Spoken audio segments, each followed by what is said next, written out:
Okay, good morning, everybody. I'm Dr. Berna Tor. I'm a professor and chair of the Department of Sociology, and I'm delighted to be here this morning to officially welcome you both to Cal State Fullerton and the Sociology Department and to our orientation today. Our department mission is basically to help you learn how to examine and reflect on social phenomena such as the structures and processes that reproduce inequality, the causes and consequences of political actions, health and environmental inequalities, and much more. A big part of what we do in the department is rooted in civic engagement and service learning and community action. And our hope is that we will help you learn things that you can apply in the world and that will help make all of our communities better. We have a fantastic faculty that have varied research and teaching interests, from health to criminology to education and many other things as well. Some of our faculty also teach at local community colleges, so you may already know some of them. We provide a large selection of electives, and a sociology bachelor's degree is an entry point to a wide variety of careers.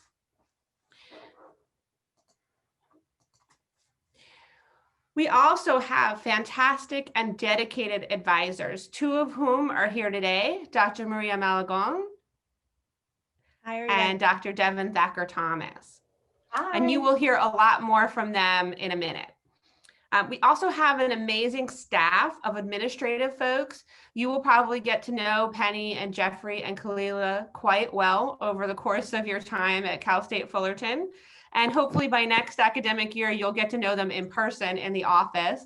But for now, you can reach them at the sociology@fullerton.edu email, and they're there to help you, particularly as we get started with registration. If you have issues with registration and things like that, they can help with that. Not the advising piece of it, but the why can't I register for the class piece of it.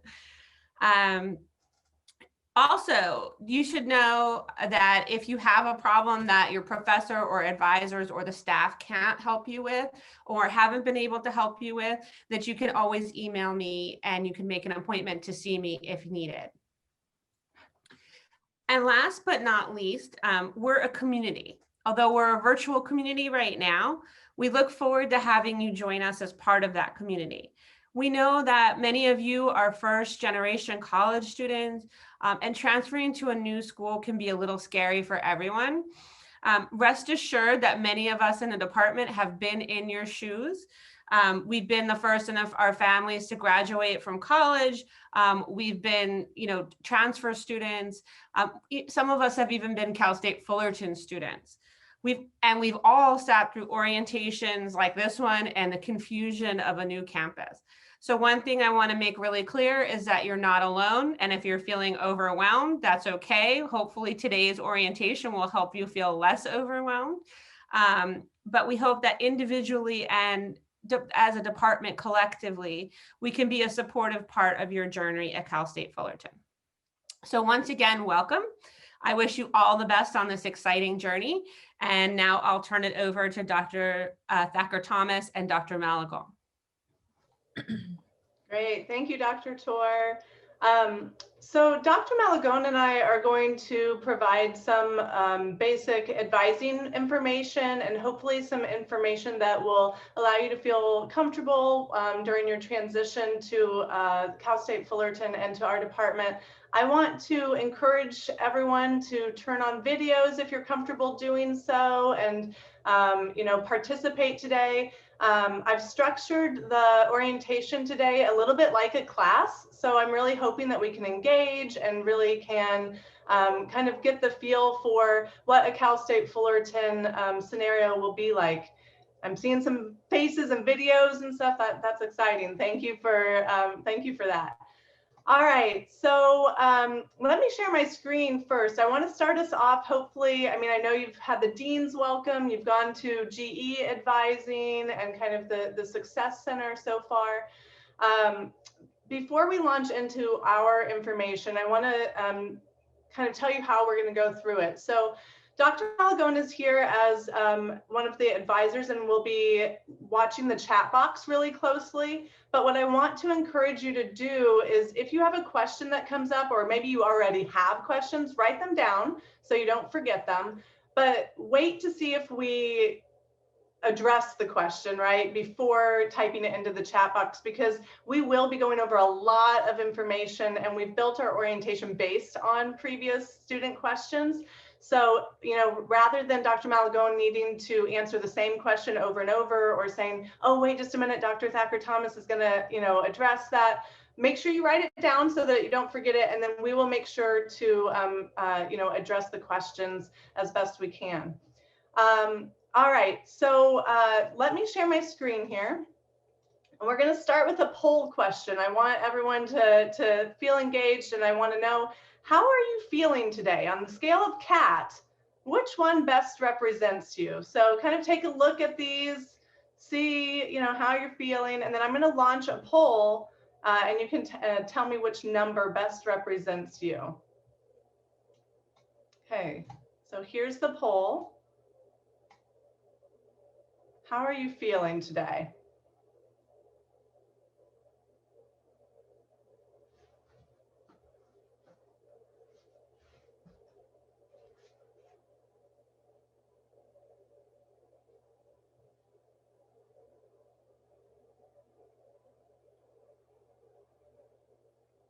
We've got about 25 more folks waiting for. I know it's a hard decision, right?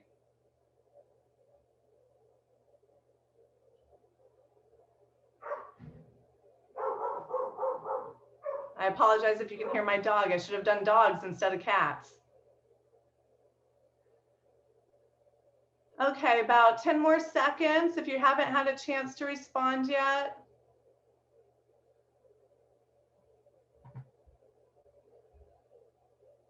Not sure what's happening with the color in there. All right. So let me share the results here. So we see that, and actually I should share the screen again so that we can make sense of these results, right? Okay, so what we can see here is that we see mostly folks feeling like number 5, with a little bit of follow-up from number 6 and numbers 1 and 2. So I'll take that. I'll take that. I'm feeling positive about that, and it seems like most of you all are as well. I'm glad to see that. All right, so with that in mind, you know, feeling excited, feeling mostly like ready to go for today, I'm hoping we can all start on the same page. Let me share my screen again. We have what we call a transfer student orientation packet, and I want you all to have the opportunity to have that with us. So if you can go to Google and go to the CSUF Sociology website, I'm going to do it with you. So this is the way I do it. I would just type in CSUF Sociology. You're going to find our main website here.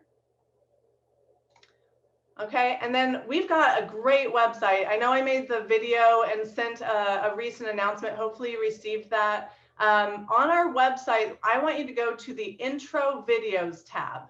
Intro Videos. Click on that. And I'll refer to this during the orientation, but there's a ton of great material on here. Professors from our department have made these videos. For right now, at the top, you're going to see this download TSO packet. That's what I want you to click on, download TSO. Okay.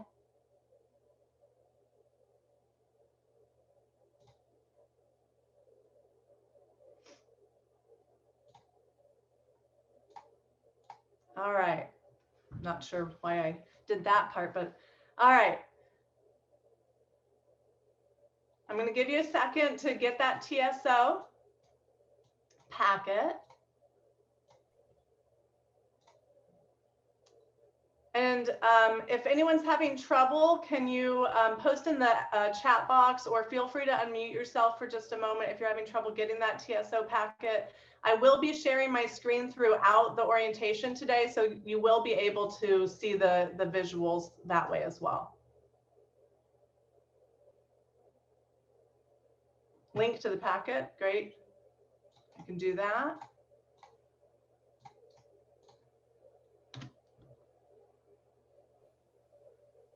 think that should work, maybe. I don't know. Didn't seem to. Someone put it in another student put it Nicole, thanks, Nicole. This is just like real class, honestly. I've linked the intro video tab there too, so hopefully that'll be a little bit of a shortcut. All right, so let's get started here. So I'm gonna do another poll question actually. And I wanna start by asking you, do you have post-graduation plans already? Do you have ideas of the job fields you want to go into, do you want to go to grad school, law school, like all of that? I'm not asking for specifics yet, right? But I think this is an important and interesting question to ask, because a lot of times folks say, well, what are you going to do with sociology? Like, what is sociology, right? And so thinking a little bit about this, and I know it's kind of like, well, we're just getting to CSUF, like we're barely there yet, and you're asking us what we're doing after graduation. But if we think about it, the 2 years or 2 or 3 years really goes pretty quick. So it's good to at least be thinking a bit about it. Okay, so most folks have some idea, and it's totally fine if you don't. Does anyone feel comfortable saying what fields or what your plans are? You can either put it in the chat box again or unmute yourself.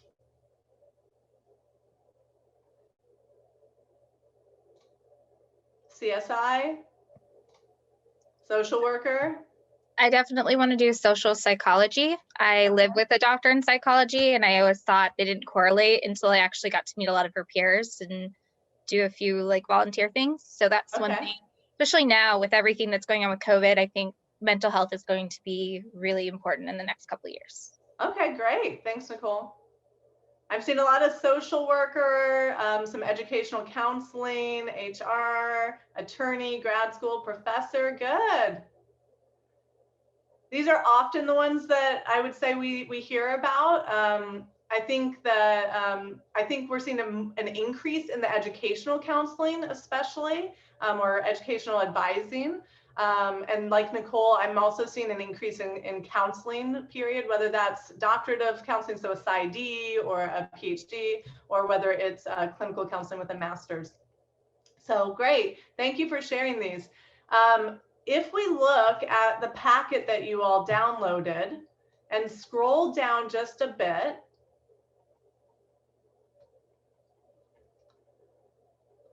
to the purple page,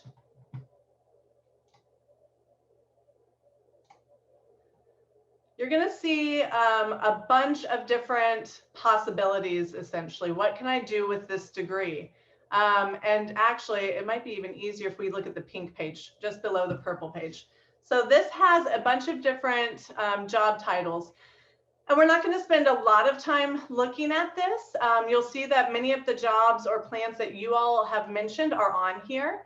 But for those of you that aren't quite sure, this is a great kind of thinking or brainstorming guide.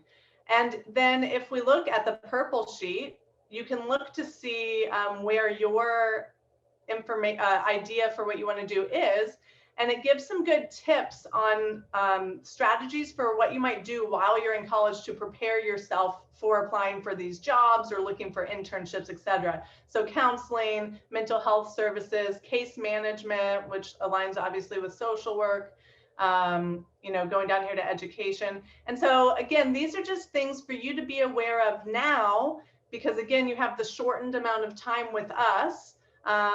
So we want to make sure that you have these, right off the bat. Are there any questions before we move forward? Okay.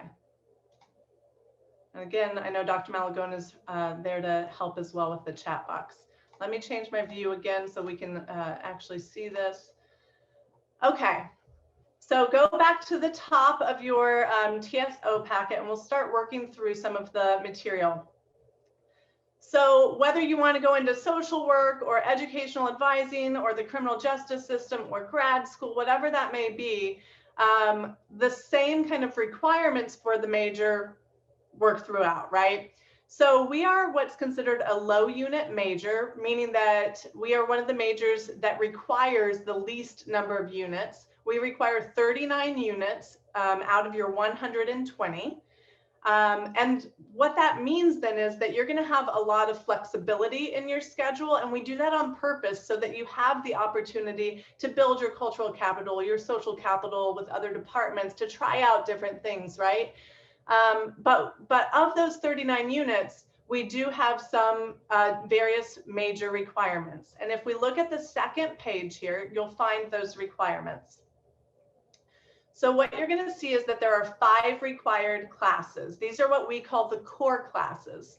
Soc 101, Intro to Sociology, Soc 302, Social Research Methods, Soc 303, Statistics for the Social Sciences, Sociology 410, Theories of Social Behavior. And then if you jump down just a tiny bit here, there's a writing requirement, Soc 308, Writing for Sociology. So these 5 classes, all sociology majors must take. And there's a couple of things I want to mention about these 5 classes. First, you have to have a C or higher in these 5 classes in order for them to count towards the major. So if you get a C- or lower, you will, well, assuming it's not an F, right? A C, a D, or C-, D+, D, D-, you'll get the units for the class, but you won't meet the major requirement of the C or higher. So you will have to retake the class. So obviously we're going to aim for high, right? The other thing to mention is that most of you have likely transferred in Soc 101. And so you don't need to retake Soc 101. That's going to be counted from your community college as long as you got a C or higher in it. That leaves you with 4 required classes. Now, a question that we often get is, but I've already taken statistics at community college. Do I have to take statistics again? And the answer is yes. If you took statistics at community college, it transfers to Cal State Fullerton as lower division, regardless of whether you took it as an upper division or lower division class at community college. So our class is upper division, and you will have to take it in order to meet requirements for Cal State Fullerton sociology. So these 5 classes give you 15 units of the 39 units required for the major. That means then that you need 8 electives or 24 units in order to meet the remainder of the 39 sociology units. So that's 5 core classes and 8 sociology electives. And I want to be clear, I'm going to stop sharing for just a moment so that I can share a different screen with you. I want to be clear about what are sociology electives. So before I do that, let me do one more poll here. And I'm just wanting to know how many of you and in what capacity have you looked at the sociology website? So I've never visited the website. I've visited the website, but not spent a whole lot of time on the different tabs, or I've visited and looked thoroughly at it. This will help Dr. Malagona and myself to kind of gauge a bit more of the type of information to share.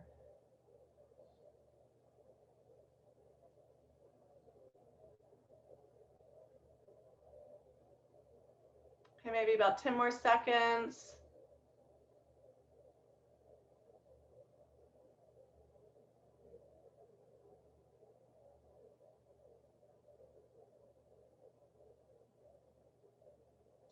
Okay.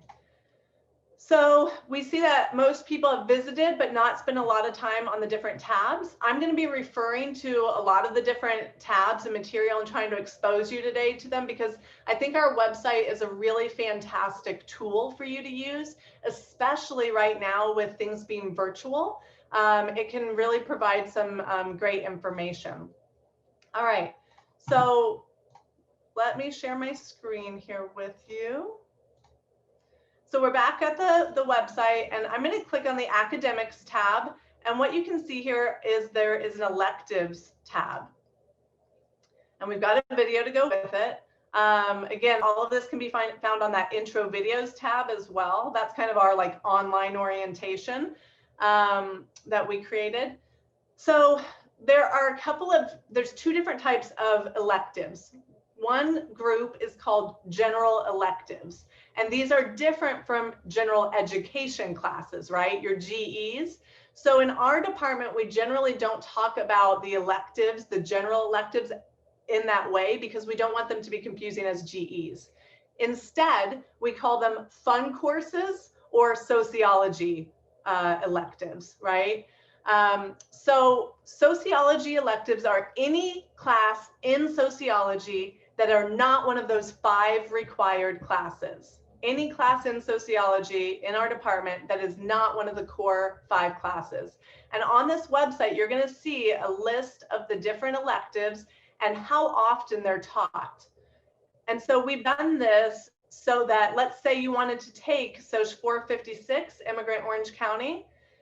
You see here that it's offered only occasionally. So when it comes up, you probably want to go ahead and take it, right? Because it doesn't come up every semester in the same way that, let's say, deviant behavior or race and ethnicity is going to show up, right? So this is a great space to kind of get an idea of what sociology electives are, and then also how often they're taught. So you can kind of create a bit of a plan based on that. Again, you'll take 8 sociology electives.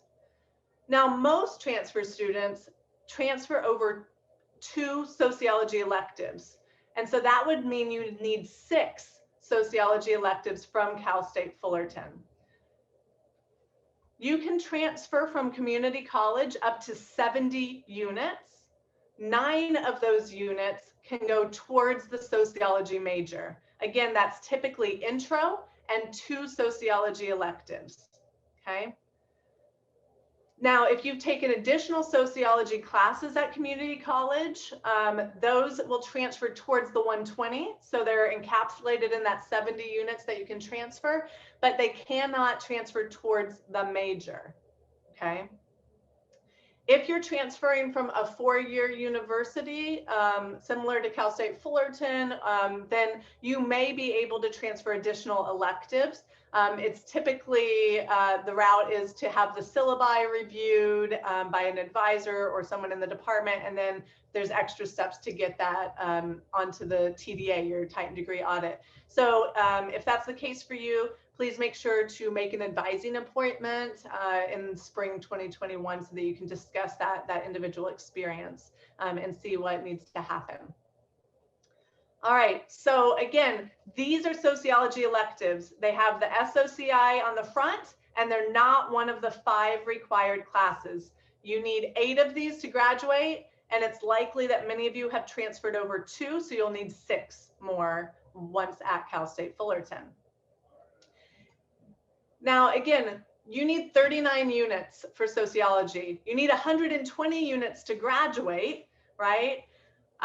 And so you're also going to have those general electives or fun courses. And those are courses that you can take from any department.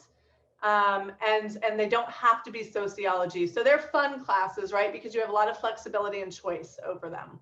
And we'll return to that when we look at the sample plan that our department has provided. All right. Let's go back to our packet here. Any questions? 5 core classes, 8 sociology electives, 39 units total.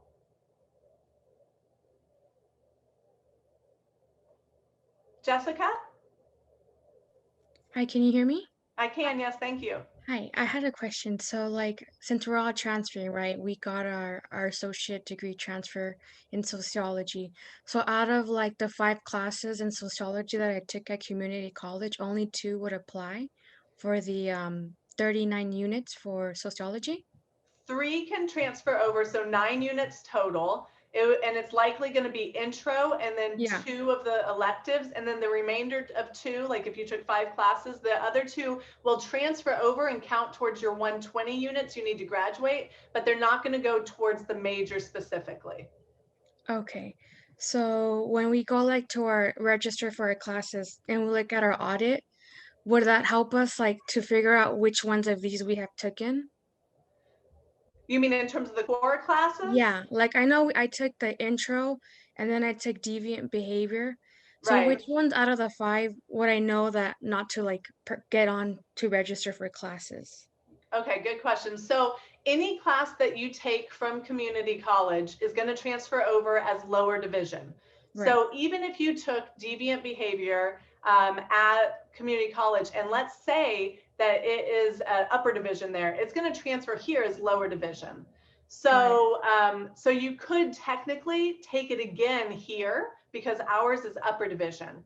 Classes that are 100 or 200 level at Cal State Fullerton are lower division. Classes that are 300 or 400 level are upper division.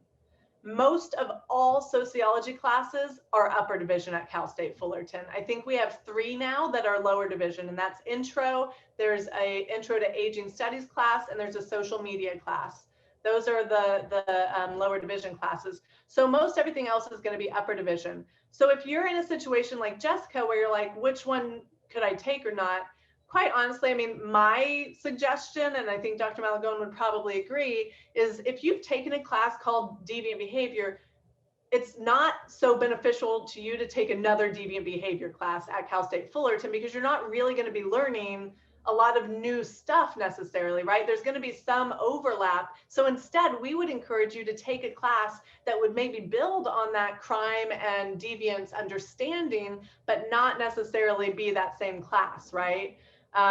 So maybe you would take criminology, or maybe you would take law and society, or family violence, or something else that, you know, relates to that area, but isn't this, like, essentially this named the same class.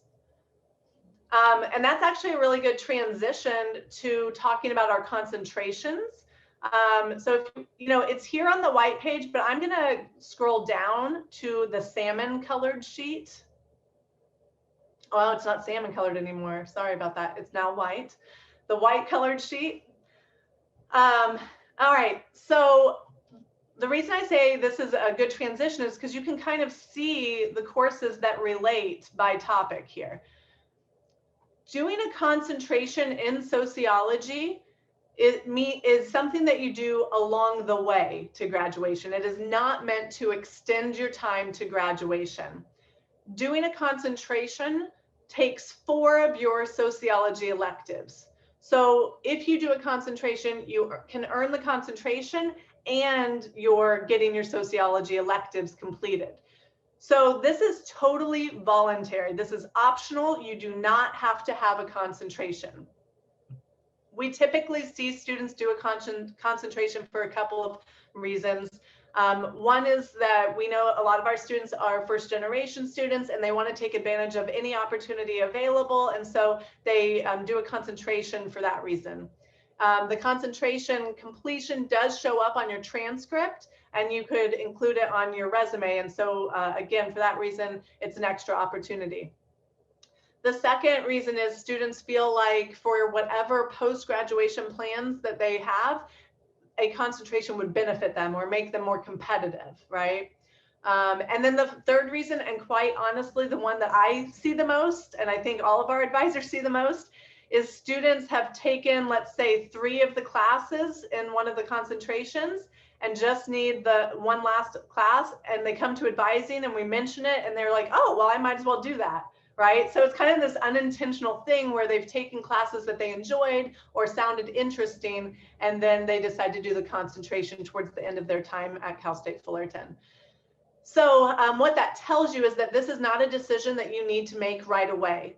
Doing a concentration is something that we encourage you to take some classes that sound interesting and then decide, okay, yes, this is something I want to do, or yes, this is what I thought it was going to be, and I'm going to do a concentration. We have 3 concentrations in our department: social inequalities, sociology of deviance and crime, and health and social welfare. Okay. In order to do a concentration, you need 4 electives. Okay. So 4 of your 8 sociology electives would go towards this, or as we mentioned, you've got a lot of these fun classes, and technically you could take additional sociology classes as those fun classes if you wanted to. So 4 sociology electives, 4 courses. Those courses include 1 applied class, okay, which is Soc 306, 485, or 495, 306 is a service learning class. 485 gives you an opportunity to do independent research. So it's particularly good for students interested in grad school or something of the like. And then so internship is probably the one that students are most familiar with. So you would take one of these. Then just for example purposes, I'm going to go down to social deviance and crime because that's my area. So for social of deviance and crime, you have to take deviant behavior. That's your required concentration class. And then you would take 2 electives, 2 of the approved electives here. So you've got, again, 4 classes, right? 1 applied class up here, 1 concentration required class, and 2 electives. And that's the same for each concentration. So you would do 1 applied class, you would have to take social inequality as the required concentration course, and then 2 of the approved electives. Okay.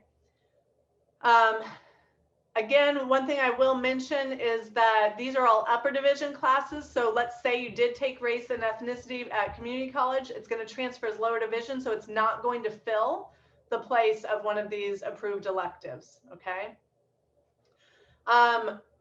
We encourage students to do 1 concentration and not more, because the whole goal of a concentration is to say that you focused in on a particular area of sociology, right? We do have students that do multiple concentrations for various reasons. It is an option, but I want to be really clear that if you do that, each concentration requires an applied course. So if you were to do social inequalities and health and social welfare, you would need to take 306 and 495, 1 per concentration, or 485 and 495, right? Each concentration requires 4 classes. Again, this is totally optional. It's voluntary. You don't have to have a concentration. And we encourage you to take some of the electives first before jumping into declaring a concentration. If you decide to do a concentration, then you will need to fill out a really short form and submit it to an advisor in our department. Okay. Can I add in, Dr. Sure, Thomas? yes, please. I put it in the comments form, but some students, especially first years or transfer students, come into advising in their first semester and tell me they want to add the concentration. I'm hesitant to add it in your first semester, again, because until I feel that you've taken some electives or at least have taken the applied course, it's something that you have to do officially to add on, and I'm hesitant to wed you to it, and then in your last semester you haven't taken all the courses, and then we have to like undo it. So you know, definitely, like Dr. Thacker Thomas said, take a couple of the electives, maybe take the applied course, and then we can add it on. We can add it on, you know, at any point. So yeah, exactly. So because you are filling out a form and changing your TDA essentially, like Dr. Malagone says, and like I've tried to emphasize, we really encourage you to take some of those electives first prior to making the decision. Oh, go ahead. So regarding to what you guys are talking about, maybe I just read it wrong or saw it wrong, but when I applied for Cal State Fullerton, I did the sociology, and then it asked me if I wanted to focus on things, so I chose deviance and crime. Does that mean I still have to add the concentration like how you guys are talking about, or I already have it with my application? My understanding is, and Dr. Malagone, you let me know if you know something different, but my understanding is that that is not a concentration. That's more you just kind of like giving information essentially. So if at a later point you wanted to actually add the concentration, you would have to fill out the form and submit it to an advisor. Okay, thank you so much. Yeah, and Melissa, I see your question there. I think that's a good question for everyone to get information about, so I'm going to talk about it. So adding a concentration, does that, Dr. Malagone, it doesn't, right? That's why I just want to make sure. It does not change your ADT. If you had a minor or a double major, yes, it changes your ADT. It cancels out your ADT. I will say that I've talked to the Academic Advising Center and the Success Center for HSS, and both have said that for sociology majors, because we are a low unit major, it generally doesn't affect our majors to add a minor or do a double major because you have that flexibility to correct anything that changed. But if you do add a minor or a double major, it will cancel out the ADT. A concentration does not. Okay. All right, so again, and let me actually share my screen here. I'm going to share the department website again. You can find some information, further information in the academics tab, concentrations. There's a video here, and it lays out, again, the information about the concentrations. If you don't do a concentration, you take whichever sociology electives you want, right? You can jump around, you can take anything. And so that's why, again, going to that electives page could be helpful. And even if you do a concentration, again, it's only taking 4 of your electives. You need 8. You may have come in with 2, leaving you 6. So you're still going to have 2 left that you could take, you know, from any of the concentrations or courses that aren't part of the concentration. I will note that not all sociology electives are part of a concentration. So again, your best kind of starting point is the electives tab, or you know, just taking classes that sound interesting. All right. All right. Any other questions right now? We're getting ready to launch into the probably what you've all been waiting for, like the, okay, but what classes do we actually take, like I need to register type of stuff. I had a quick question about Sure. if you were thinking about doing that, or like you knew eventually you wanted to do the concentration, and you're signing up for like an elective this semester, would you guys, I don't know if you said it already, would you advise to maybe sign up for, like, let's say you wanted to do the social welfare, maybe sign up for an elective under that category? Yes. Like just preparing, because like I'm guessing a lot of us would do a concentration, but because we're not making it official yet, still just doing one of those electives. Yes, exactly, Allison. Yeah. So that's a great way to kind of feel out the concentration and see if it really is what you want to declare, right? So absolutely, we would encourage you to take, you know, maybe one of the elective classes or the required class in that concentration. And then Yeah. one more question, sorry. Sure. So I saw you said it was like a low unit Major. yeah. So does that just mean like each semester, so you'll have like 302 or 303, like some major courses for, like, let's say next semester you'd have a few major requirements plus just filling your units with electives then? Right. Again, you all are like really helping me out with these transitions, so I really appreciate that. I was literally just going to transition to what do you take each semester, right? What do these fun classes or these electives look like? So before we launch into that, my last poll question here, how many of you have seen the 2-year academic plan, the sample academic plan from our department? It's on our website. So again, keeping in mind that some of you maybe haven't looked, you know, extensively at the website. I'm just wanting to gauge.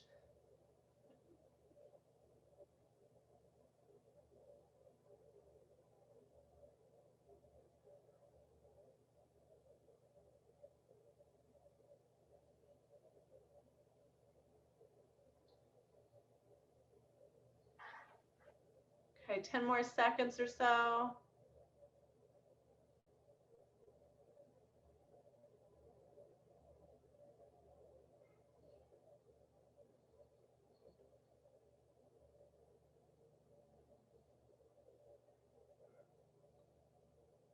Okay, I'm going to end the poll here and share the results. So what we can see here is that most people didn't know there was a sample plan.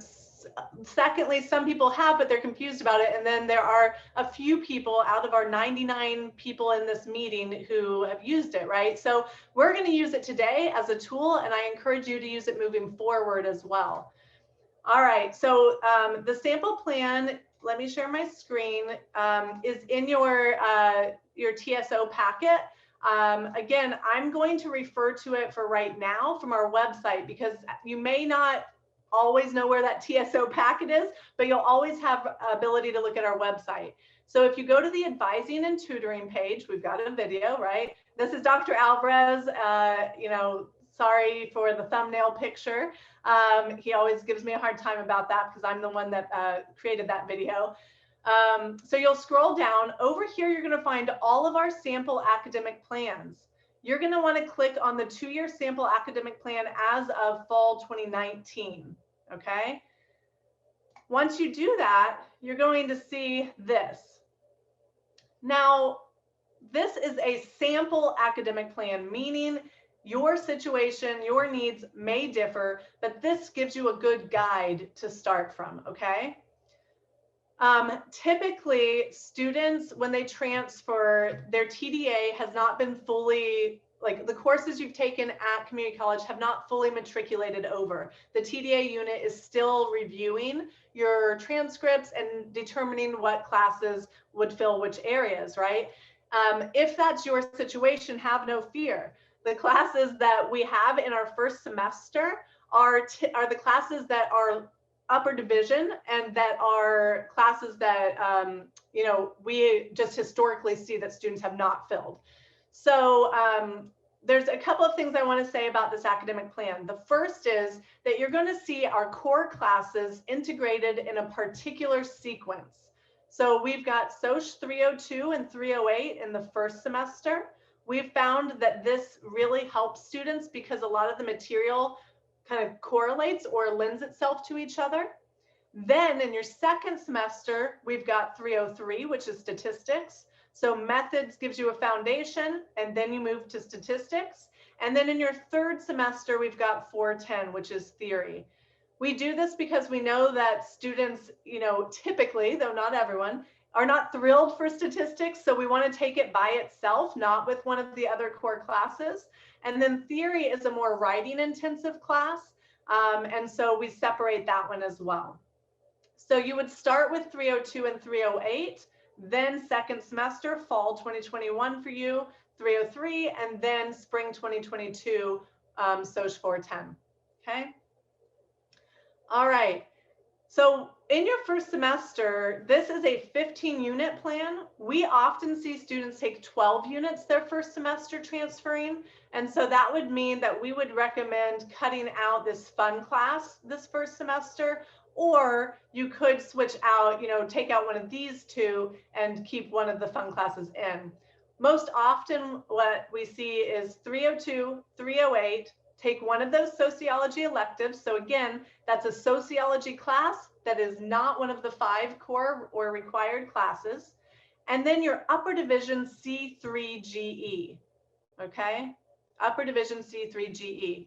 And you can see the list of GEs on your TDA. I'm going to show you another way to see the GEs. Let's see, just go to CSUF GE approved course list. It's going to take you to this website, Undergrad Studies in General Education. Click on the General Education tab. And then you'll hit fall 2019 and beyond. And this is a drop-down menu. And again, remember, I know I'm moving a little bit fast, but I want to encourage you to remember this is recorded. You'll have access to this again if you need to refer to it. And again, I just Googled CSUF GE approved course list, went to the General Education tab. For the C3, you will roll down here, click on the C3, and any course that you see here, you can take to fill that GE requirement. There are a lot of C3 GE options, so you should have no trouble finding one that will work for you. I encourage you to go to this list, write down maybe 5 or so that sound interesting, then go to the course catalog and see if they're being taught and if they work with your schedule. That way you're not having to go back and forth. You've already got your short list prepared. All right. So 302, 308, 1 sociology elective, your C3GE, and then you've got this fun class. Again, fun class or elective are those classes that you get to decide what you want to take, right? So you've got a lot of flexibility. For some students, they decide they don't want to do the fun class, even if they are doing 15 units, and they just put another social elective in there because they want to make sure they get the major done. That just means that then later on, you're going to have more fun classes. So we've integrated them so that you kind of have a chance to try out some other departments, or, you know, let's say you're interested in social work, you maybe want to look at human services and take a class there, or you're interested in clinical psychology, maybe you'll take a psych class, or educational counseling, maybe you want to take a class, you know, in Chicano studies, women and gender studies, Asian American studies, a class that will further allow you to examine the lived experiences of different populations that you might be working with, right? So this gives you that chance to do that. Again, a lot of our students do 12 units their first semester. So that would be 302, 308, social elective, and C3. All right. I'm going to move to the second semester. You've got Soc 303, which is stats. This class will fill your B5 GE. So you do not need to take anything else in the B5 section to fill your GE requirements. Okay. You also have here one social elective, any social elective, okay? This may be a good time for you to consider doing the applied concentration class if you are wanting to do a concentration. We also see it happening down here in third semester quite often. And then you've got social elective taken from the D4 GE, okay?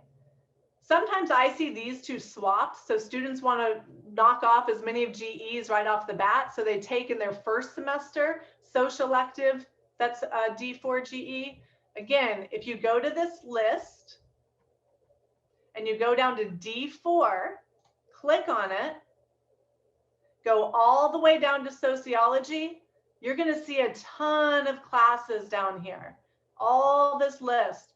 All of these are sociology electives, and they fill the D4 GE. So that means that you're able to essentially fill two requirements with one class, right? So you further optimize your schedule. And then if you are a student that knows that you need the Z GE, you will see here that there are several classes. Here it is. Soc 304, Soc 356, and 357 that overlay the Z. That means that if you need the ZGE, you will be able to take one class and you could fill three requirements, the D4, the Z, and a Soc major elective, okay? So again, that's 304, 356, and 357.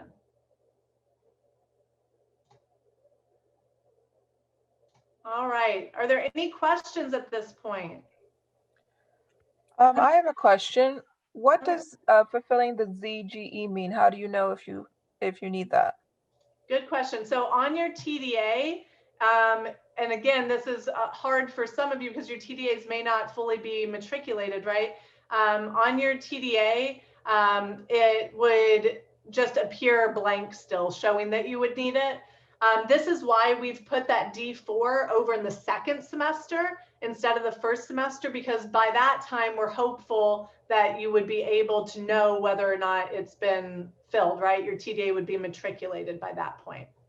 So that's why it's here, right? Because then if you do need that Z, you could take that class that would fill the D4, a social elective, and the Z. Dr. Thomas, I'm gonna answer some questions that I don't have enough time to type it all out. Sure. Let me see if I can go back. Kajol, you talked about like, how do we know what is upper division and lower division and what you transferred in? So just to remind you what Dr. Thacker Thomas talked about, upper division are 300, 400 level courses. And so lower division are 100, 200 level. What you transferred in from the community college is all lower division. There is no upper division courses at the community college.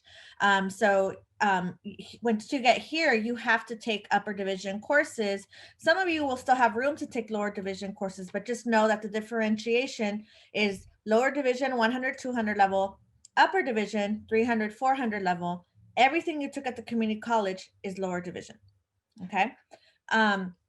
Another thing is when we talk about fun classes, like in that 2-year plan, remember that you need to take 120 units total minimum to graduate from here.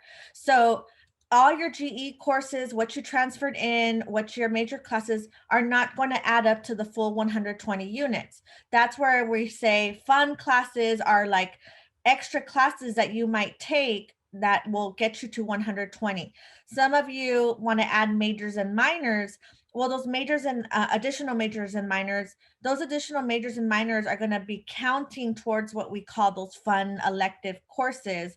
So if you don't plan to do another minor, another major, you're free to kind of take some classes outside of sociology. You can essentially take all your classes in sociology. We encourage you to explore out, but just to kind of clarify that question.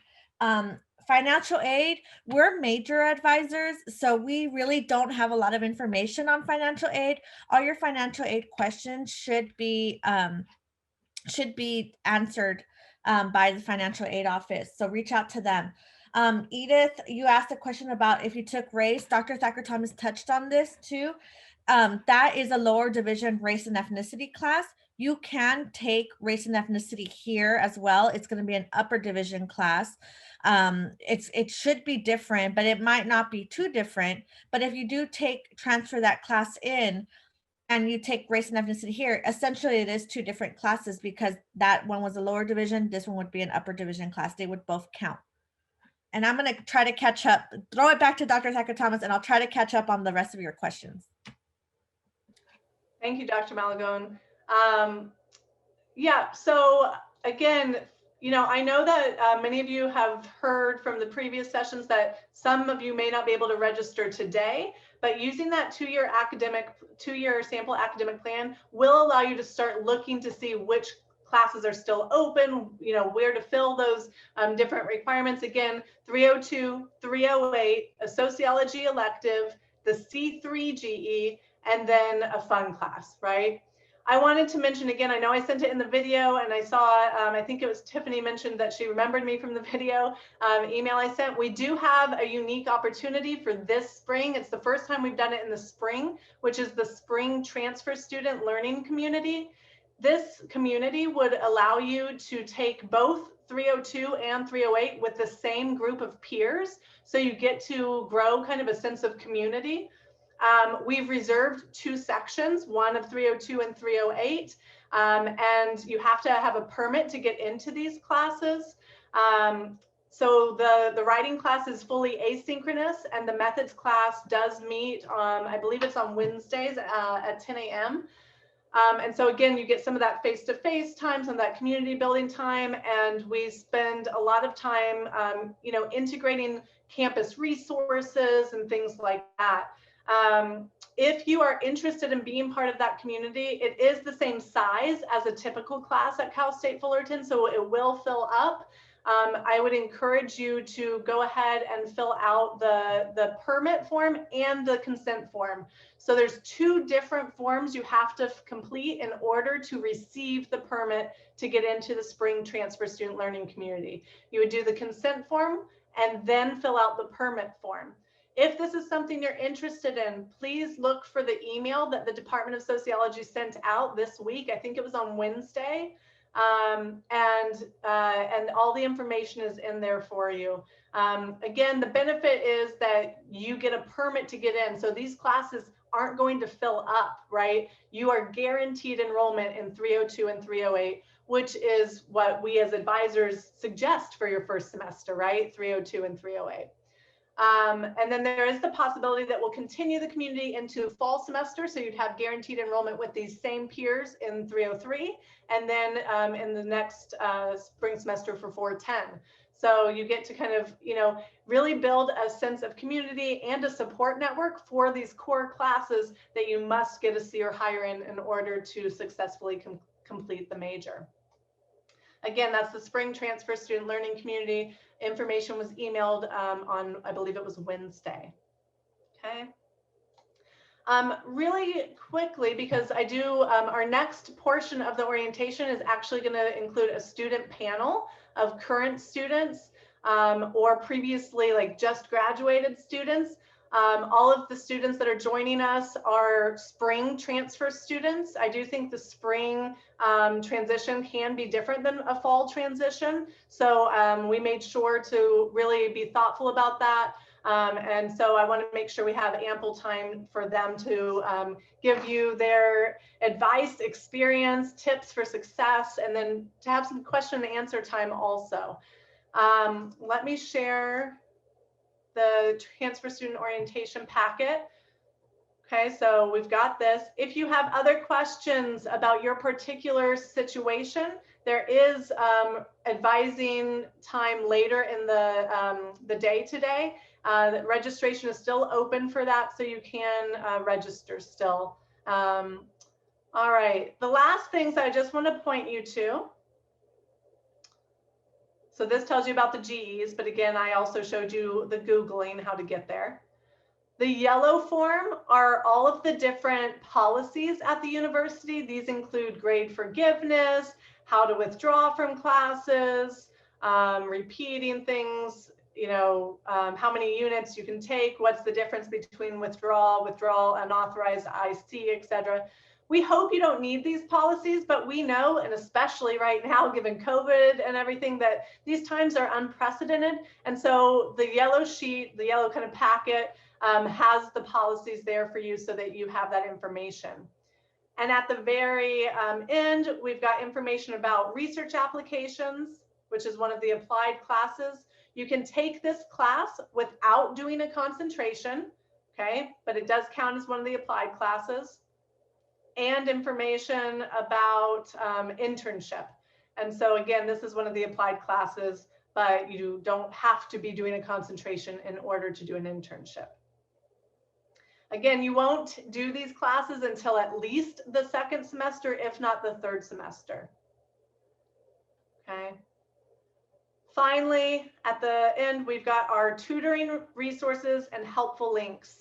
And so I encourage you to just spend some time looking through this. You can see this one is a bit outdated, but the resources are still the same. We offer writing tutoring and statistics tutoring in our department. So in addition to the university tutoring, you also have at your hand the department tutoring. And you can find that information, the hours, even during virtual distance learning, we're offering these. You can find them on the advising and tutoring tab on our department website. We also have in the general academic resources, the diversity resources. We have in here different, you know, career-based resources. And so this is a really great tool for you to spend some time considering and looking at. Okay. All right.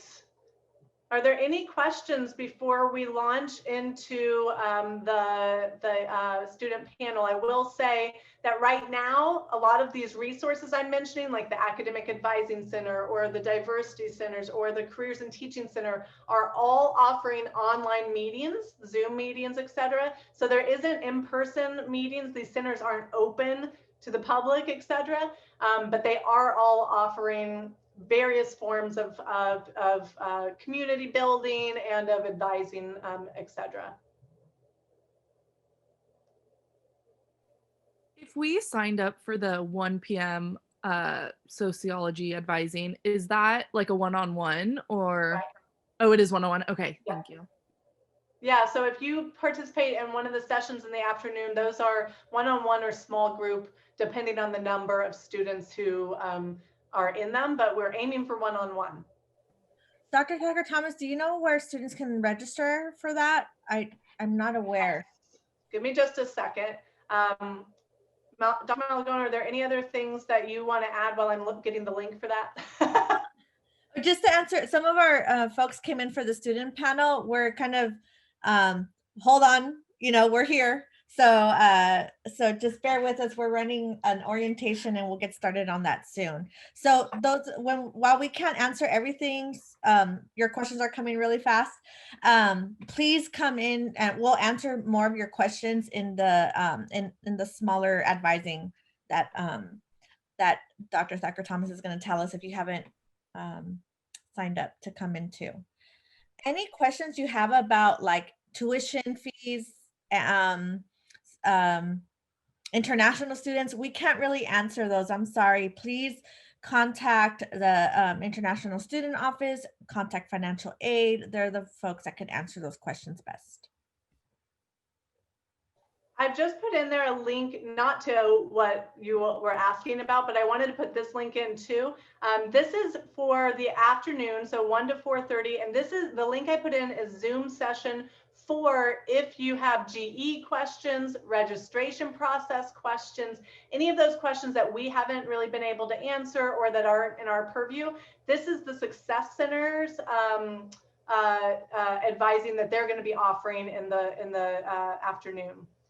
I'm still getting the link here for the orientation, just a moment. It should have been emailed out to you, but I'm trying to find it here for us. You know what? Let's hold that thought. I will get it to you, I promise. I want to start our student panel, and then we can get that orientation registration afternoon session link to you. So again, the one I put in there is the general advising that will be offered 1 to 4:30 through the Success Center. Okay, so we are being joined, like I said, by several students who are either current students or just recently graduated.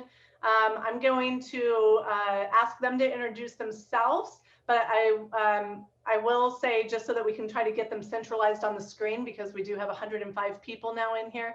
Monica, can you unmute yourself and say hi and wave? Hi, I'm Monica. And Daniel. Hello. And thanks, Daniel. And Sarah. Hi, everybody. And Megan.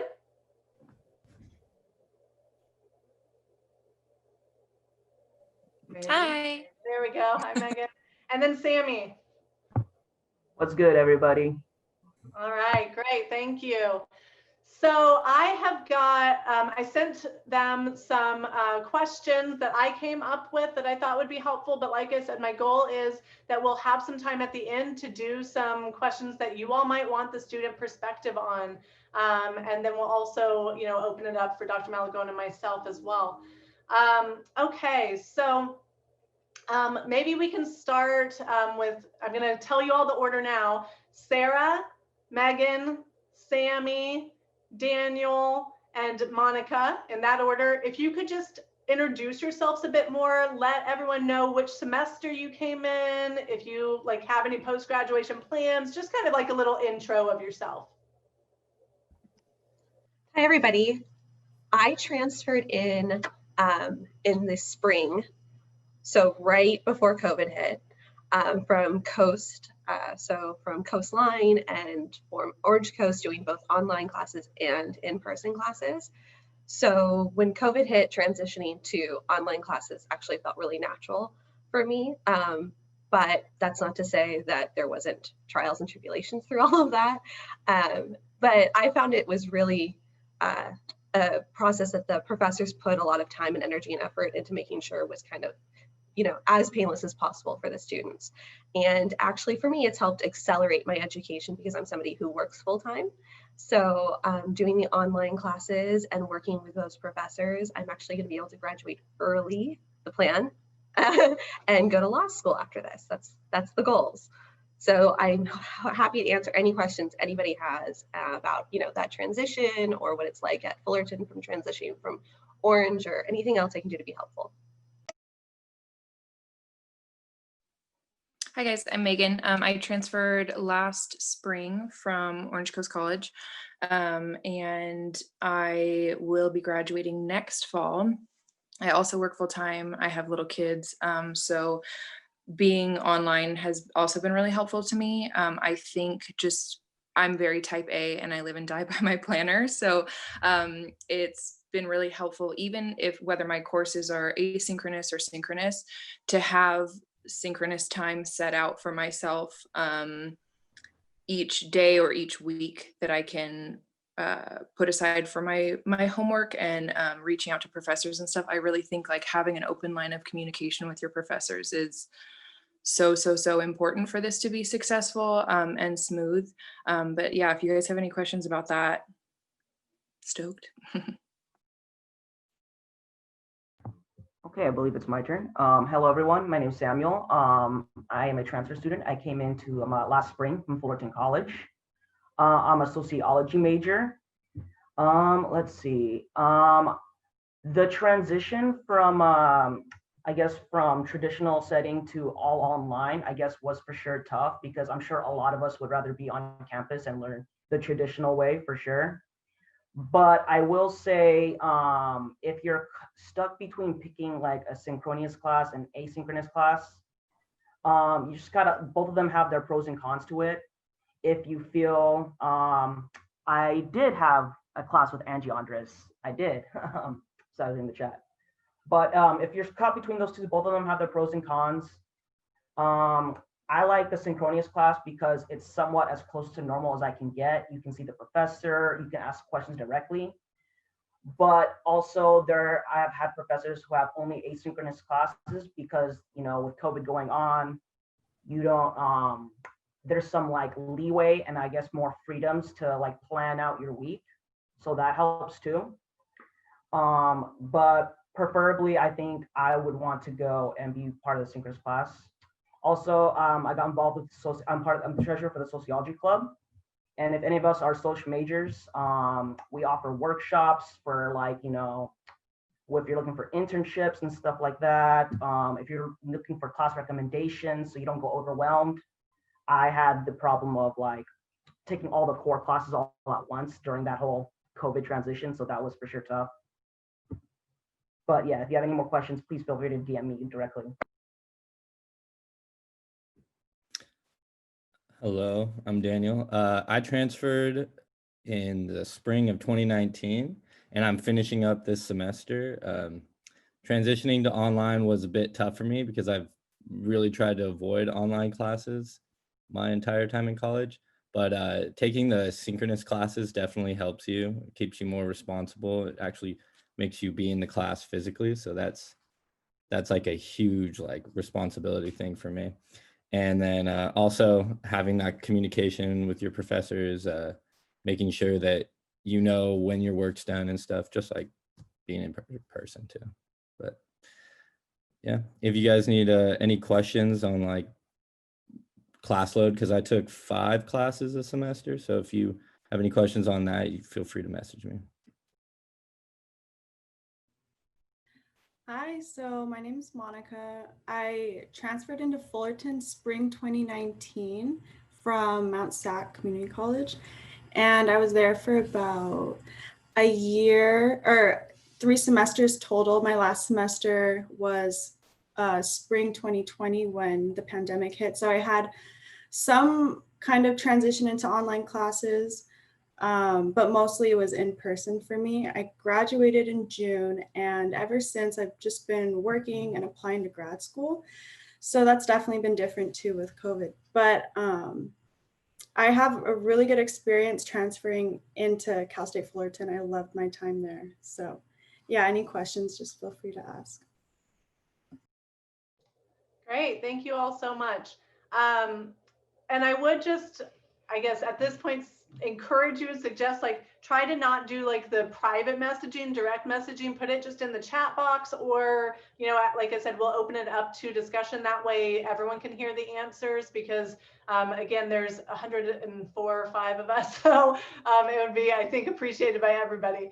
The first question that I posed to our students here is, I wrote it in the voice of you all as incoming students. So I'm used to taking courses in person. What tips or strategies do you have for success as a new transfer student, especially but not exclusively considering spring 2021 will be fully online when I start, right? So, so thinking, okay, you're coming in as online, but maybe at some point you won't be online, right? So kind of both contexts.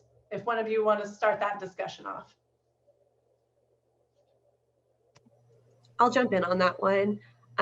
I really recommend being somebody who makes a plan and sticks with it. I'm a procrastinator. I'll just put it out there.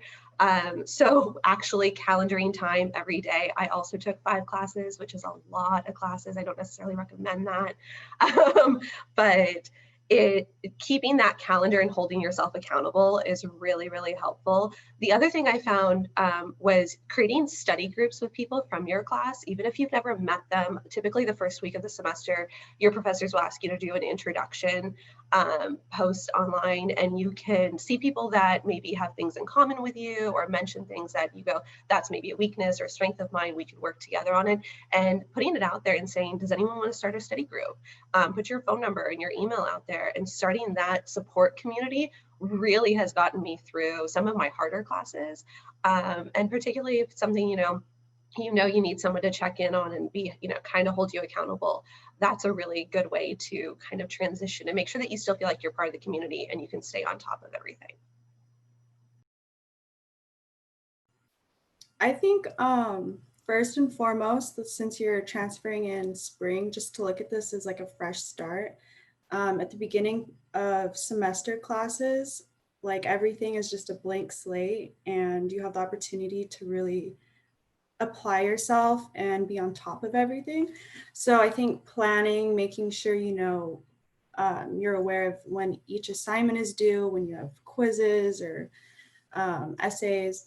I just think it's important to look at it as this is a fresh start, and like really wanting to do well and apply yourself.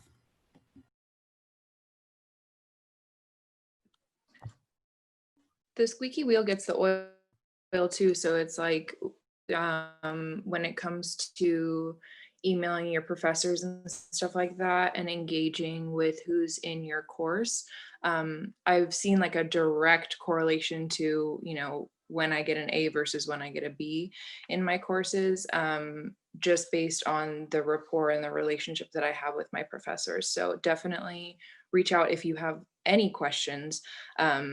Just make sure that it's in a professional format, professors.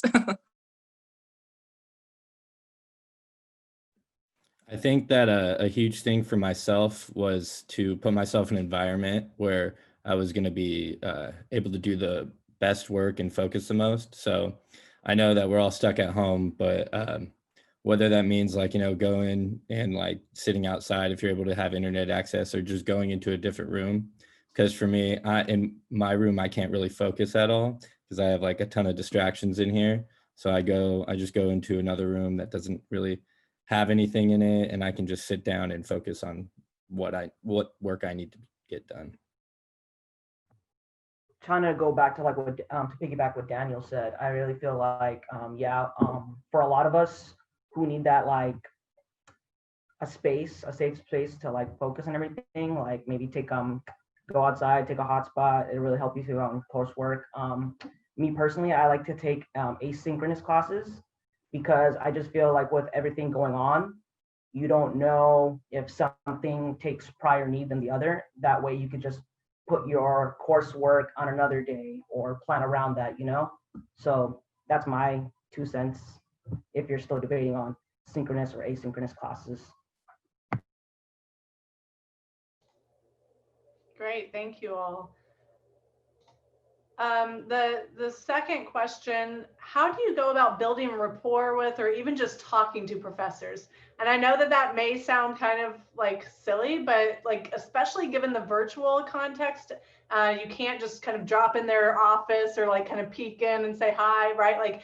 Like any tips or strategies for just reaching out to professors? How would you start that conversation or that email? What would this look like, considering the current context?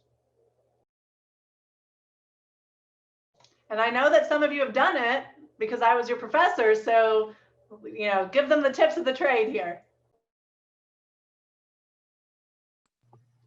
Participate in class, participate. Like, especially because then when you reach out, it's not, oh, hey, I'm, the student with their camera off during our Zoom meeting or whatever. Not to shade any of you who don't have your cameras on right now, but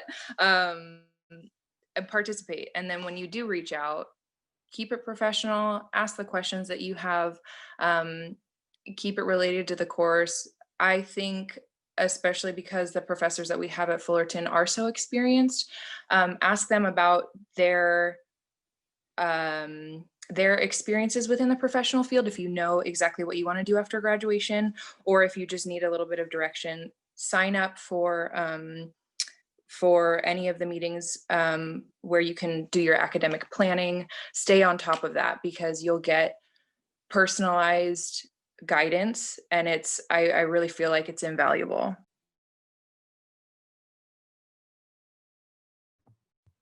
I also wanted to add in that, yes, totally agree that you should participate in class. Like, I'm totally an extrovert, so definitely being online has been tough.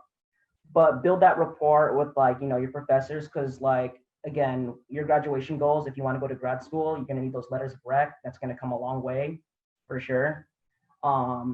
Get connected, find a club, like, just because we're virtual, it does not mean clubs are, gone, disbanded. I got part of, people always say that, like, if you're a transfer student, oh, it's too late to get involved. I came in last spring and joined the sociology club, and now I'm the treasurer.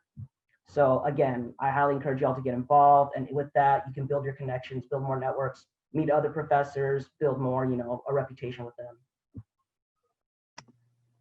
And if I can bounce off of what Megan was saying a minute ago about emailing your professors, absolutely feel free to contact your professors. I think we actually see a different side of our professors right now during COVID, because we don't kind of just drop everything at the door and switch into student mode or switch into professor mode during COVID. I think that we're finding people are a lot more open about what's going on in our personal lives and in the world.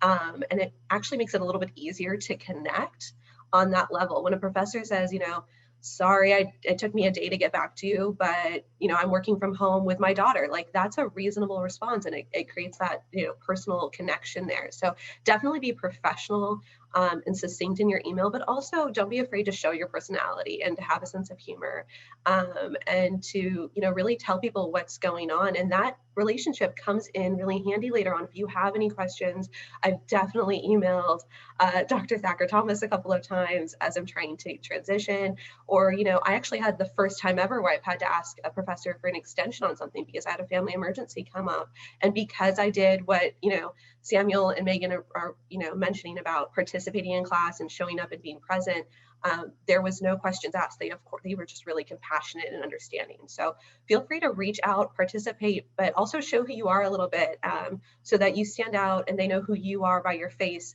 and they have that rapport. But don't be intimidated by them. They're really here for your success, and they're really passionate about the topic. So it's really easy to communicate via email or show up in office hours. A lot of people are doing Zoom office hours, or they'll give you a number you can text message. Just take advantage of that.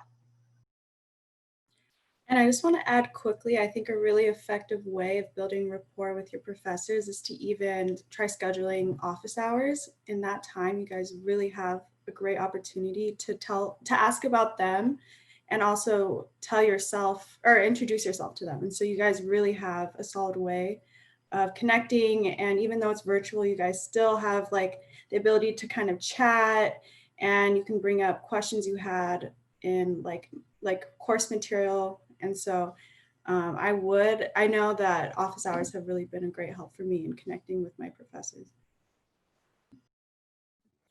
Yeah, I definitely recommend, if you can't have your video on, to definitely be talking in the chat a lot and asking questions, because your professors are going to see that. They're going to see your name. And then also, when you do email a professor, just remember, like don't be afraid, like, oh, like, this is just a personal issue, like, they're not going to understand. Like, we're all going through a pretty tough time right now. So if you're just able to convey that, like, and struggle, they'll probably be able to sympathize with you. And as a professor receiving these emails and requests, I would just say, I think that really is our approach as a department, right? Dr. Tor started off our orientation kind of saying we are a community, and we really, as sociologists especially, but just as humans, we really want to prioritize your well-being as a human first, and then second as a student, right? And we know that things are coming up.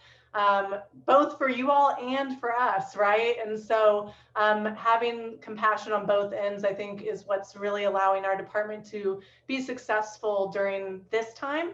But then moving forward too, it's really helpful from my end when I know a student, right? And so if something comes up, I am able to actually, understand and relate and be able to, oh yeah, I remember when you came in and asked me about this topic and, whatever the case may be.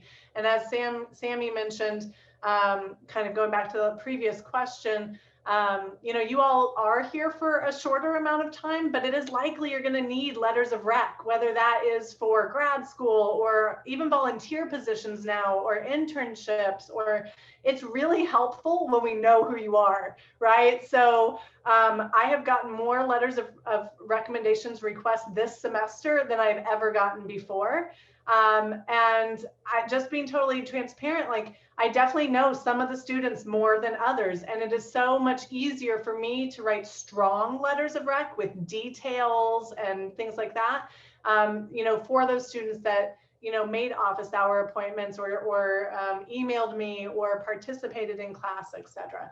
So even though it may push you out of your comfort zone a little bit, if you're not comfortable speaking in a class of 40, then have a Zoom office hour appointment one-on-one, right? Or just send an email saying, hey, not hey, right? You don't want to start your email that way, right? Hi, Dr. Thacker Thomas. I really enjoyed the lecture about, stigma management today. Like, could you tell me a little bit more about blah? Like, or I found this article that I thought really related well to our topic, like something like that, right? All right. The third question I posed was, how can I build connections and a sense of community with other students given the online nature of the courses? And then once campus, does go in person as well. And I know you all have touched on that a little bit, but if you could reiterate any other strategies or things, how can you build, rapport in an online setting? And I guess that's for classes that are fully asynchronous, as well as, if you do have that Zoom meeting every so often.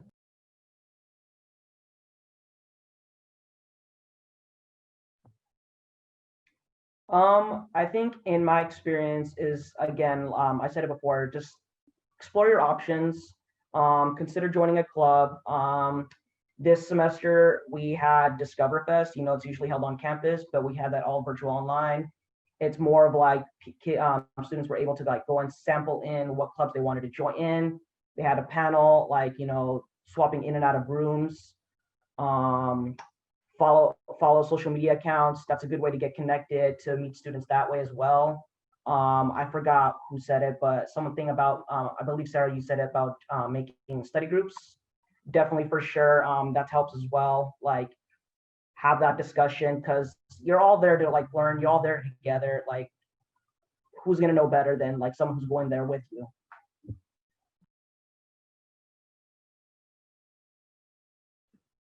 I know it's been a harder thing to do, especially online, but a couple of my classes, we all put our number in the chat, and it was like, there was only like 30 people. So we're able to stay connected through that. Another one of my classes like had a Discord. So that was also a little bit more helpful to keep in contact with people. And then it's also nice when some of the classes have like breakout rooms, and then you're able to get to know certain people a little bit more as well.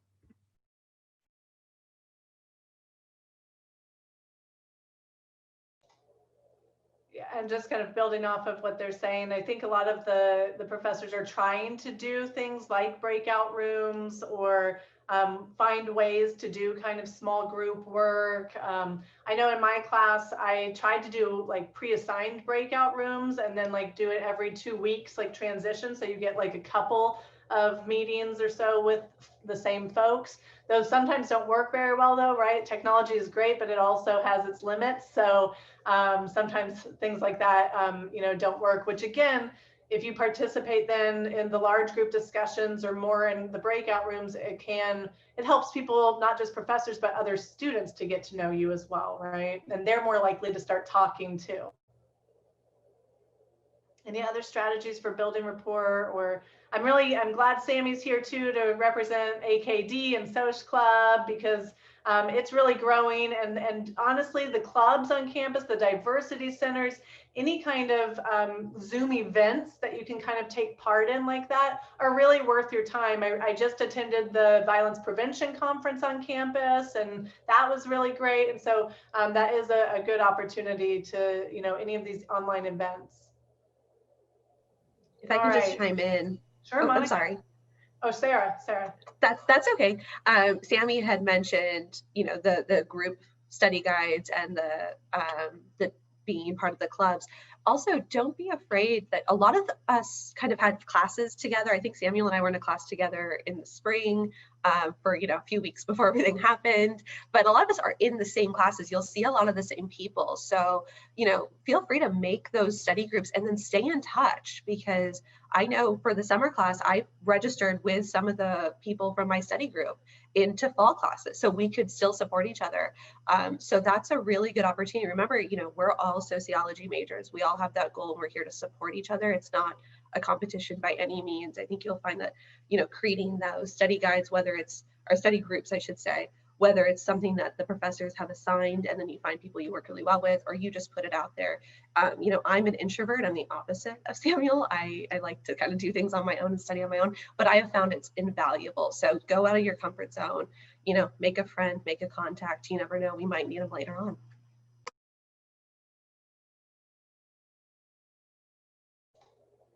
Monica, did I interrupt you too, or no?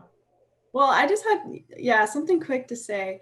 If I were to do anything different with my time at Fullerton, it would be to just do it. Like get your feet and hands wet. I know I started to become more involved and really know of all the things that Fullerton offered at the end of my time at Fullerton. And so I think I would have wished that I could have started right when I got in, like just know what you have and just do it.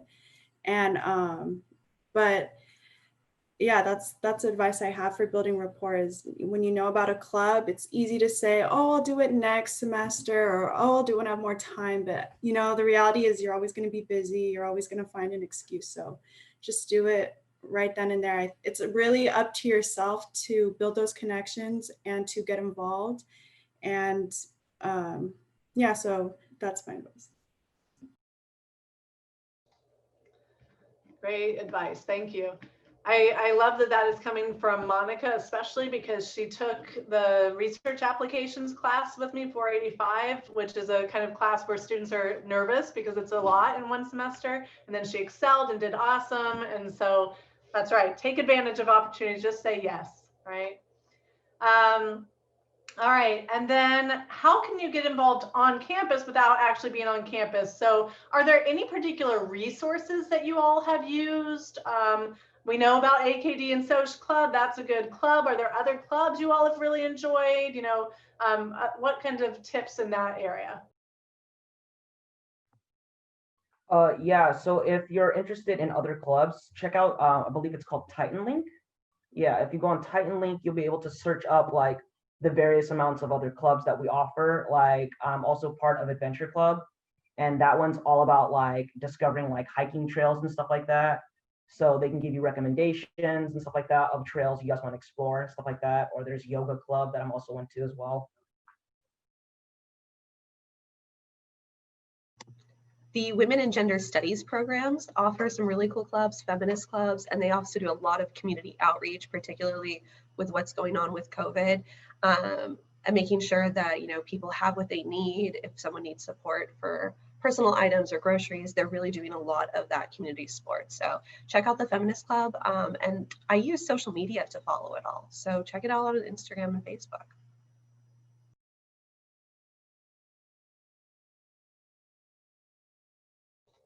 So what you hear is there's a lot of different opportunities, right? From yoga to profession-based clubs to there's just all kinds of things. And so actually, even if you Google like CSUF clubs, there's an entire website where there's lists of clubs essentially, right? And so that's a great place to be part of or to check as a resource as well. And again, a lot of these clubs and different centers, et cetera, are holding Zoom events. And so it kind of makes it even more convenient to participate because you can do it from your own home, right? And so you can kind of meet some people. Professors are usually, at least one professor is usually also there, et cetera. And so it can really be a good opportunity. Okay. In what ways, expected or unexpected, has your time at CSUF been different from your previous institution or institutions? So how has your time at Fullerton been, different from either community college or the four-year institution that you transferred from? What's been different?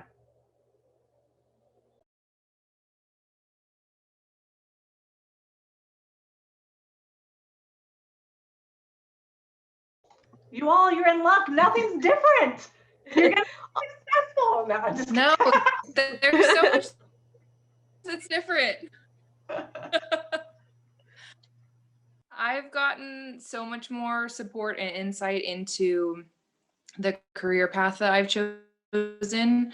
I feel like at community college, it was just kind of a lofty dream. Like I knew I wanted to specialize in sociology, and I knew I wanted to take care of, women who are going through their postpartum period of pregnancy. But I didn't know how to get there. And I just feel like I process out loud. And so by reaching out to professors and asking, okay, this is what you know of me academically, where do you think I should go with this? I was really able to hone in on focusing on becoming a licensed clinical social worker. And I'm even like working with one right now as I go through my current pregnancy. So it's just cool to see like everything come full circle. Whereas at community college, it was just such a dream. And then here at Fullerton, I'm able to make my master's and plan ahead. And it's just so exciting and encouraging. It doesn't feel too big. It feels achievable.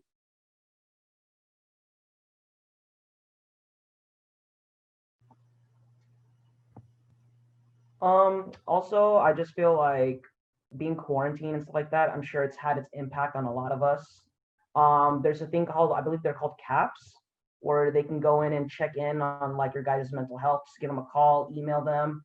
I know it's probably not the same as, traditional therapy, but, every little bit helps, especially in these trying times.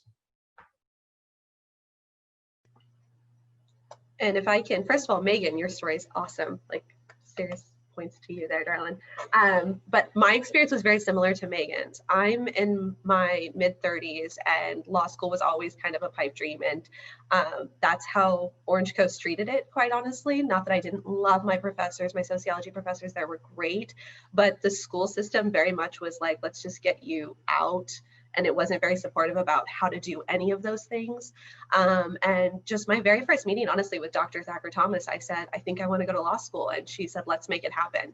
And let's really create a plan. And, I found that all of my professors have been that supportive. So I think here you're really much more than just your student-wide ID. You really are a person to these professors. They support you. They want to encourage you. So my experience has just been, I have felt so much more support and so much more welcoming. And the student body themselves, has been, we're all in it together. We're all really supportive of each other. A lot of positive feedback where I think, I was a night student at Orange Coast. I couldn't take day classes because of my full-time job. So a lot of times it was just kind of get in, get out. There wasn't a lot of interaction. And I think you can tell just from this panel alone that a lot of us feel a lot of support and encouragement. And so I hope that you guys have the same wonderful experience that I did, and I'm sure you will, because it's just been really a kind of a 180, but in the best way possible. I think the transition for me has been all about making roots into into Fullerton. Whereas when I was at Mount Sac, like I was just getting my classes done, I was commuting, like similar experience to like a lot of people. But at Fullerton, I was really applying myself in my classes and building rapport with professors and also finding my niche. Like I found research, I really enjoyed it. So I think you make your roots and they become deeper, and then it becomes more a part of your journey of, okay, what am I going to do post undergrad? And so you really like settle down at Fullerton. Well, for me at least, I settled down there and I found a lot of great things to get involved with. Yeah, I agree with Monica on that. I had the same experience of just when I was at community college, just going and getting my classes done and then leaving. And then I went to Cal State, and it was just it was a lot more personal. It was a lot more, and you would feel like with more people it'd be less personal. But you're sitting in a class. It might be the same size class, but then the professor is like much more engaging, much more looking for your response and not for you to just sit there in the class and just kind of mindlessly do the work. Also, when you're on campus, it's kind of the amount of time that you end up spending there is kind of like, it makes you more like dedicated towards getting it done.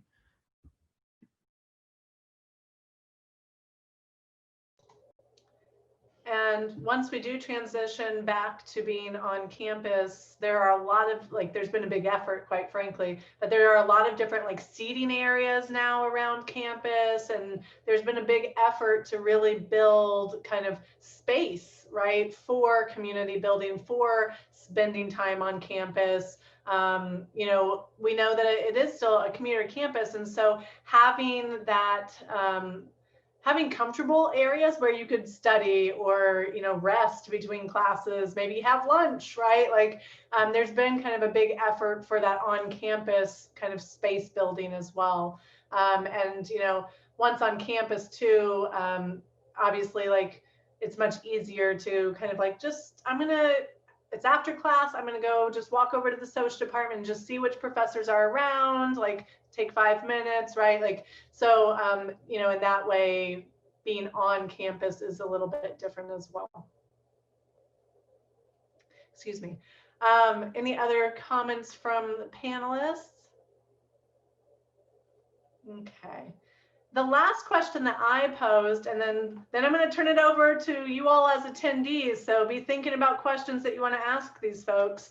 What are one, and this is the big one, right? What are 1 or 2 pieces of advice that you have to incoming students in order to make the most out of their experience at CSUF? And I know we've kind of touched on things, we've kind of dabbled or said them in passing, but not to overwhelm everyone, but 1 or 2 pieces that are really what you would share.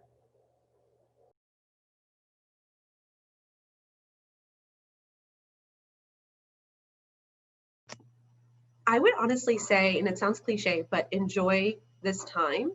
I heard somewhere, and I don't know where I got it from, but this is one of the few times in your life where you really get to dedicate time to just learning.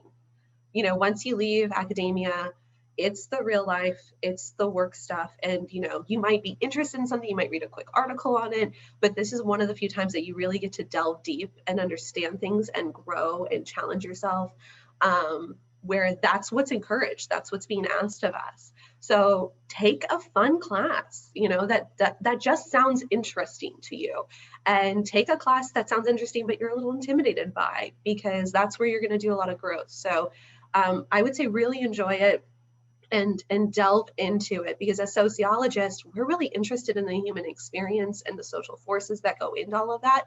Now's where we can really study that, so that when we're done at Fullerton, we can move on and make the changes that we want to see in the world. I just wanted to add to what Sarah says, yes, 100% agree. Take a random class of interest, because I always have this thing where you don't start out as a social major, you become one. And if it wasn't because of that, I don't know what I would have done without sociology. I was originally a bio and math major, and I became a soc major. So it's always taking that random class of interest, and who knows where that'll open up.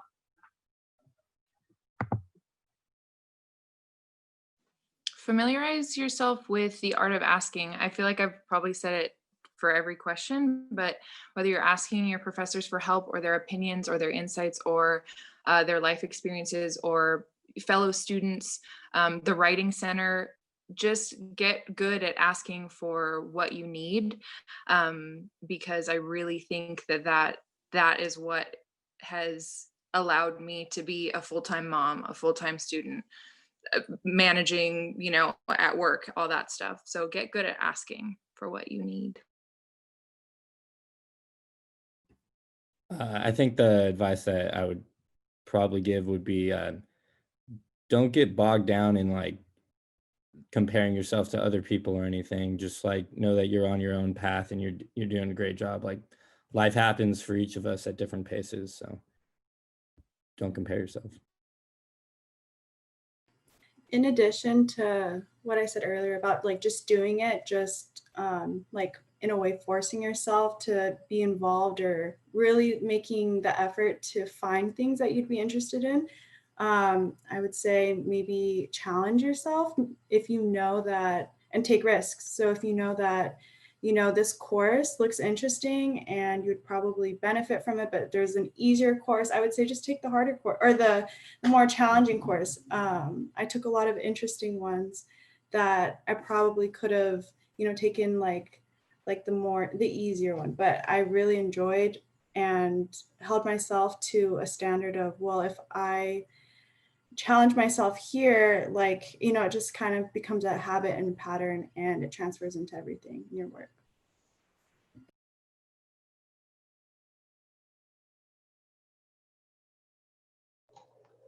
Okay, and so I saw in the chat a couple of questions, so I'll go ahead and read those, but if folks want to put more questions in the chat, they can, and then I'll also open it up if people want to unmute themselves too.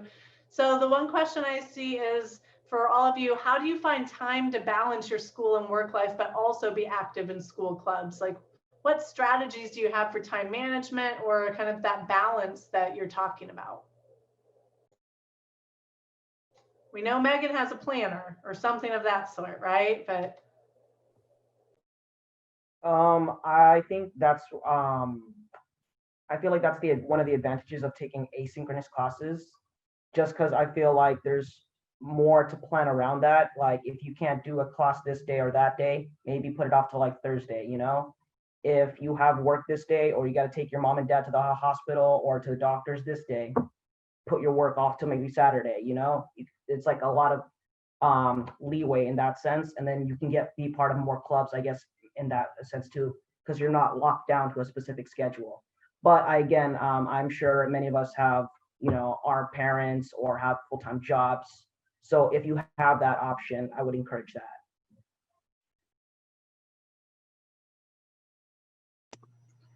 I think Samuel's spot on with that, especially because a lot of us have family and then work and then school. I really say work smarter, not harder. So learn how to read a textbook. A lot of times we are assigned a textbook and we think, okay, we have to read every word of this, but really learn how to read it and take good notes. Do not take long notes. Learn how to take notes that work just for you. You have to learn your own study style, and then that's going to cut down a lot of the extra time that you spend probably redoing work because you haven't quite found your technique. The other thing is figure out what works for you in your own life about how you prioritize your time. I am a night person. I study best at night. So now with what's going on with COVID, you know, if you're taking classes where you don't have to be logged in on a certain time, or you do have that freedom, you know, work with what works for you so that you do have that time to, whether it's work or it's clubs, you know, you can kind of cut out some of the minutia and be really smart about your time. And that's how you carve out that extra time. And the other thing I'd say is, remember that's part of your experience and it's an important part of your experience. So value that just as much as you value the other stuff. You know, that it's important that we all get good grades and we all really understand the material. I understand that as well. But this is a core part of your college experience. So make it a priority. And if that means that you have to study a little bit, you know, on a different day than you had planned so that you can get to that club meeting, that's okay. You know, give yourself that bandwidth to do it because you don't want to have missed out and say, I wish I had. You know, Monica mentioned, she says she wished she had delved in a little bit sooner. And I understand that as well. So, you know, just make that a priority and the rest of it will kind of fall in line once you figure out how to carve out time and use your time wisely. Like if you're sitting at the laundromat doing laundry, I take my textbooks with me and do it that way. So just find that little bit of time to get that studying in so that you have the fun stuff to do. Yeah, Go ahead, Dan. Sorry, I don't know. Go ahead. just to emphasize what Sarah was saying, just optimize your time.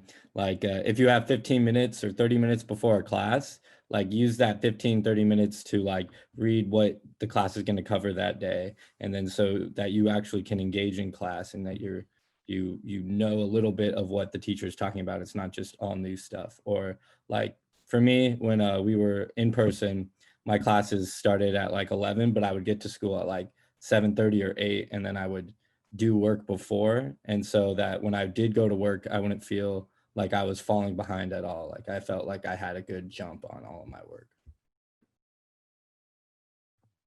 Sorry, yeah, I didn't mean to cut you off like that. But I wanted to address some of the questions like here in the chat. It says like, one of the questions was, being at a community college, does the workload seem about the same at CSUF, and what sociology course surprised you the most in regards? So I would say that like the coursework at CSUF, I guess wouldn't differ too much essentially like from a community college work. The workload's a workload, it depends what you make of it. But I will say being at a university, there are classes that are going to challenge you more because, you know, all that stuff that you did in community college, it's just going to build. Research builds on research, you know, those courses, you know, are supposed to like, you know, establish like a base of what you're supposed to do right here in the university level. So just keep that in mind. One of the courses that I found most challenging was probably my theories 410 class. That one really challenged me a lot, especially I think Sarah mentioned it, that, you know, be a smart student about it. When I first came to CSUF, I didn't know what classes to take, right? So all I knew were the core classes, and I put all the core classes together. So that was for sure challenging. I took writing methods, my theories, I put what was the other one? I'm blanking out, but yeah, it was for sure challenging. Theory and yeah. writing, yeah. Writing, yes, yeah. I took it all at once, so that was for sure challenging. You know, you're supposed to take some social electives, find a good balance, you know, like find that, like that way you're not overwhelmed. But luckily I passed, so I hope that helps. And yeah, for the other folks, there are a bunch of questions popping up, things like what classes surprised you the most in terms of what did you learn a lot from or really enjoy, right? Also, I know Daniel mentioned this and a couple of other students answered, like, how many units would you recommend a student take their first semester transferring in, especially considering the question about coming, like the workload and the balance and things like that. And then let's start there, and then I'll pop back in with a couple more questions. I will say, when Daniel, you were saying like you got that 15 minutes before class and like I was like, la la la la, you don't do it right before class, right? No. No, definitely. But of course, Daniel's right. Anytime you can fit it in, right? Like go prepared. That's the goal. Yeah, definitely. For me, I definitely recommend taking only 12 units your first time, unless you are used to taking more than that. For me, I was not used to taking that many. And then, so once I was able to do that, then I was able to take 15 for 3 semesters in a row. And I, you know, really got the ball rolling. And Sarah, there is a student, a couple students who are interested in graduating early. And so they are interested in your perspective and whether you also had to take summer or winter classes to make that happen. Okay, so chiming in on that and bouncing also off of what was being said in the question about how many classes you should take. I started with just 2 classes in the spring, because while I don't have children, I see the comment about, you know, working full time and having children. I have elderly parents that I take care of. So I manage a business, I take care of my parents, then I go to school. So 2 classes was a nice transition for me, but I found I could actually handle more. So then I did take classes in the summer. And now I'm taking 5 classes in the fall. Again, I don't necessarily recommend the 5 classes if you have a lot going on and a lot of other things, because you don't want to feel too strained. So maybe take 3 classes and then see where, you know, where your comfort level is. And that also depends on the class that you're taking. You know, Samuel mentioned taking all the core classes at once. That's a lot, you know, so maybe don't burden yourself with that. Start maybe with an elective and a couple of the core classes and go from there. And then as far as graduating early, I did find that for me, I'm being able to manage taking summer, taking winter, and taking 5 classes in the fall and the spring. And that's shaving about 1 to 2 years off of my initial plan for graduating.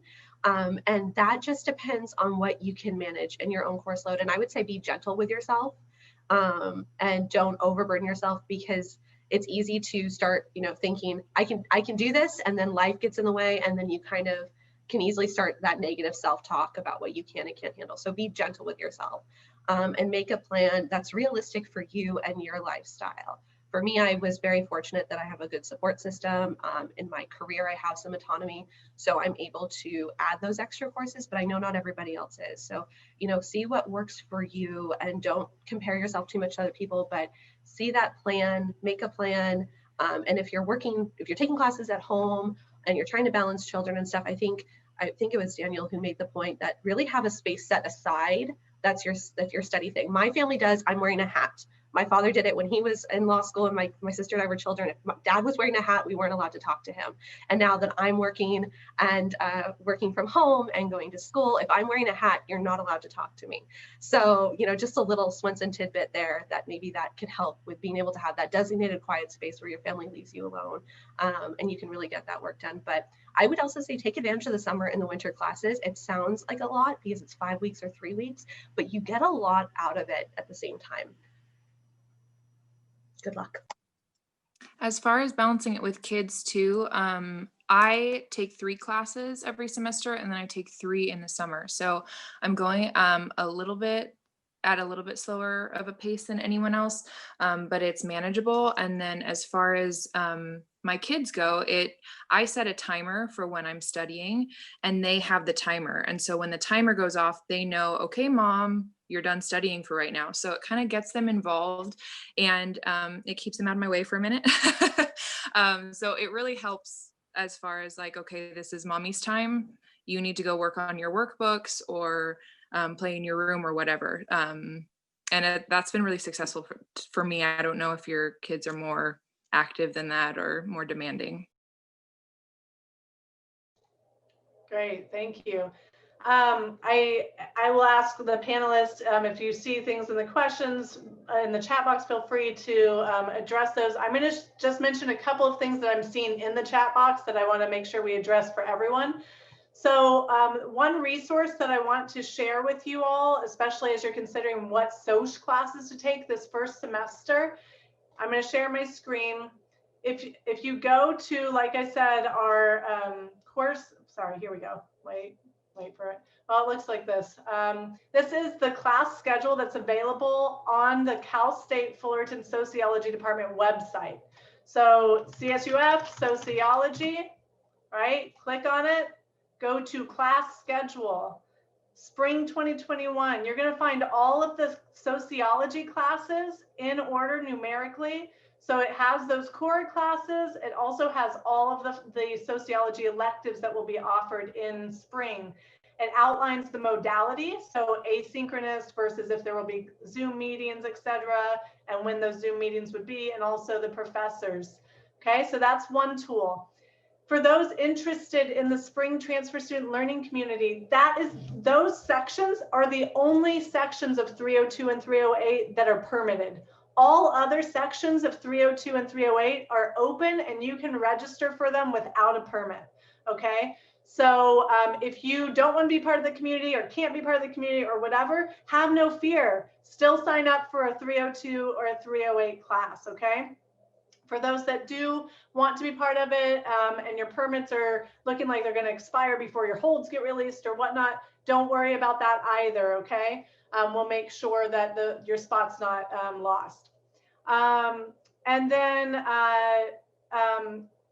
were there other questions? Do folks have any other questions that I didn't touch on? Dr. Malagone, did you see kind of themes coming up that I'm not touching on? Apart from questions that the panel can't, is not related to the panel, some of you are having a lot of questions around more information. If you can't make the advising sessions, really go into our website, and there's a lot of videos, there's a lot of information. Try to navigate that. We're not having any advising appointments at this point. We're full, we're booked. We'll start them back up in the spring, and you'll get an email to let you know when, those are available. So just, make sure you're navigating the website.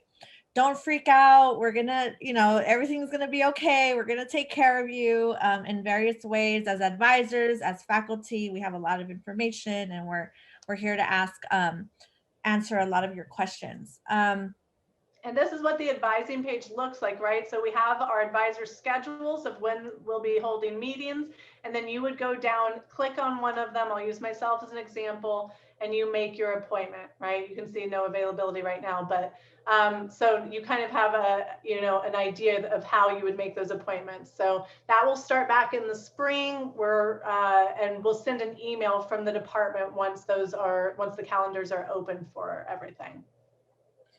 And Naja, yes, if you're signing up to be in the community, you don't have to enroll in another 302 or 308. There's sections designated just for the students in the transfer community. Right. Do you know where the recording will be for this later? I believe it will be on the orientation website, so HSS orientation website that you got emailed about, so that you can refer back to it there. And I'm sure they'll be sending the HSS or university will send a link as well to everybody. Right now, just because I know people are kind of concerned about those permits, there's about 23 or 25 spots filled up about now. So there's, maybe 5 to 7 more spots available. So, if you're interested in the STSLC and have submitted both your consent form and your permit form, you can go into this assuming that you will have a spot. Okay, so you can kind of know that for your 302 and 308. Again, we know that folks may not be able to register today, right? You've got those holds, but you do have the tools now to be able to plan, right? So look at that 2-year plan. If you don't know where it is, again, it's on our department website under the advising tab. It's on the right-hand side. It's a great guideline. And for this first semester, we really encourage that 302, 308, the C3 GE, which there are no social classes that will fill that GE as well. So it kind of gives you a little variance outside of sociology for this first semester. And then either, if you do 12 units, do a social elective or a fun class. And if you do 15 units, you would do both a social elective and a fun class, right? That's kind of our guidance. I think that's it for our session. I don't want to hold folks too long. Panelists, thank you so much for joining us on a Saturday. Really appreciate you all. If folks have other questions, please do make a one-on-one advising session for the afternoon. Again, know that we're here for you. We are dedicated to your success and want you to meet your goals and graduate and get to where you want to go. So, reach out to us, reach out to your professors, participate in class, and we really are excited that you're joining us.